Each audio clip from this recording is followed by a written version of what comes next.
महाशिवरात्रि भारतीयों का एक प्रमुख त्योहार है। ये भगवान शिव का प्रमुख पर्व है। माघ फाल्गुन कृष्ण पक्ष चतुर्दशी को महाशिवरात्रि पर्व मनाया जाता है। माना जाता है कि सृष्टि का प्रारंभ इसी दिन से हुआ था।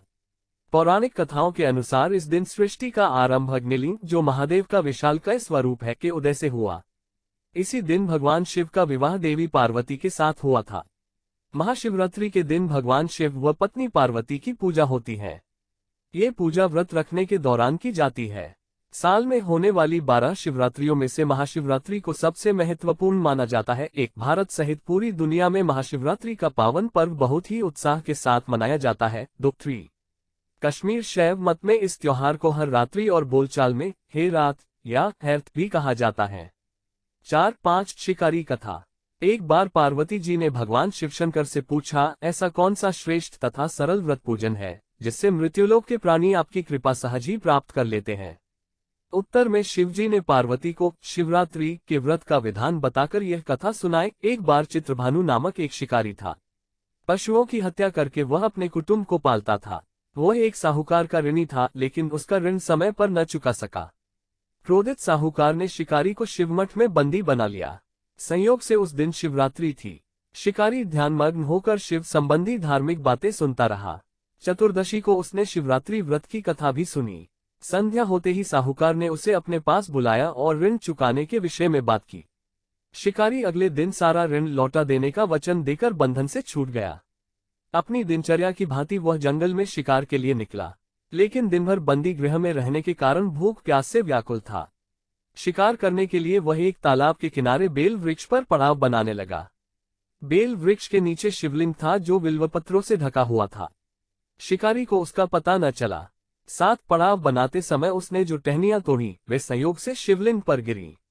इस प्रकार दिन भर भूखे प्यासे शिकारी का व्रत भी हो गया और शिवलिंग पर बेलपत्र भी चढ़ गए। एक पहर रात्रि बीत जाने पर एक गर्भिणी मृगी तालाब पर पानी पीने पहुंची।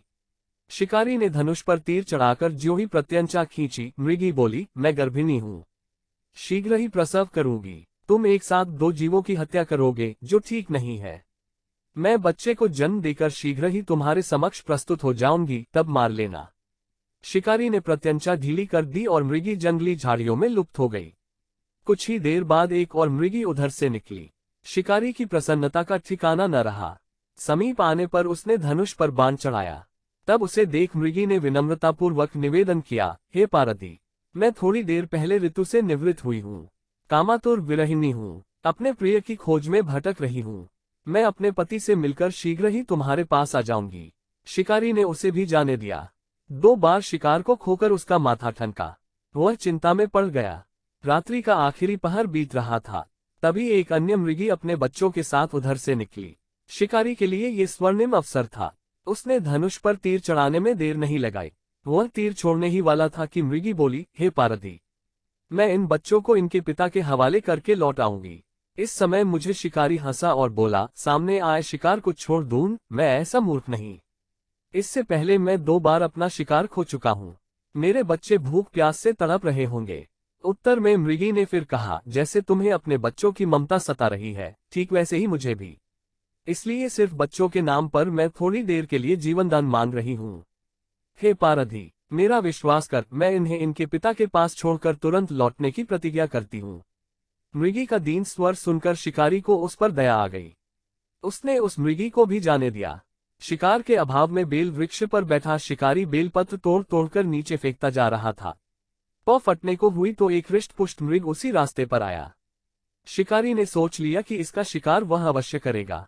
शिकारी की तनी प्रत्यंचा देखकर मृग विनीत स्वर में बोला, हे पारधी भाई, यदि तुमने मुझसे पूर्व आने वाली 3 मृगियों तथा छोटे छोटे बच्चों को मार डाला है, तो मुझे भी मारने में विलंब न करो, ताकि मुझे उनके वियोग में एक क्षण भी दैख न सहना पड़े। मैं उन मृगियों का पति हूँ। यदि तुमने उन्हें जीवनदान दिया है तो मुझे भी कुछ क्षण का जीवन देने की कृपा करो। मैं उनसे मिलकर तुम्हारे समक्ष उपस्थित हो जाऊंगा। मृग की बात सुनते ही शिकारी के सामने पूरी रात का घटनाचक्र घूम गया। उसने सारी कथा मृग को सुना दी। तब मृग ने कहा, मेरी तीनों पत्नियां जिस प्रकार प्रतिज्ञाबद्ध होकर गई हैं, मेरी मृत्यु से अपने धर्म का पालन नहीं कर पाएंगी। अतः जैसे तुमने उन्हें विश्वासपात्र मानकर छोड़ा है, वैसे ही मुझे भी जाने दो। मैं उन सब के साथ तुम्हारे सामने शीघ्र ही उपस्थित होता हूँ। उपवास, रात्रि जागरण तथा शिवलिंग पर बेलपत्र चढ़ने से शिकारी का हिंसक हृदय निर्मल हो गया था। उसमें भगवत शक्ति का वास हो गया था। धनुष तथा बाण उसके हाथ से सहज ही छूट गया। भगवान शिव की अनुकंपा से उसका हिंसक हृदय कारुणिक भावों से भर गया। वह अपने अतीत के कर्मों को याद करके पश्चाताप की ज्वाला में जलने लगा। थोड़ी ही देर बाद वह मृग सपरिवार शिकारी के समक्ष उपस्थित हो गया ताकि वह उनका शिकार कर सके, किंतु जंगली पशुओं की ऐसी सत्यता, सात्विकता एवं सामूहिक प्रेम भावना देखकर शिकारी को बड़ी ग्लानि हुई। उसके नेत्रों से आंसुओं की झड़ी लग गई। उस मृग परिवार को न मारकर शिकारी ने अपने कठोर हृदय को जीव हिंसा से हटा सदा के लिए कोमल एवं दयालु बना लिया।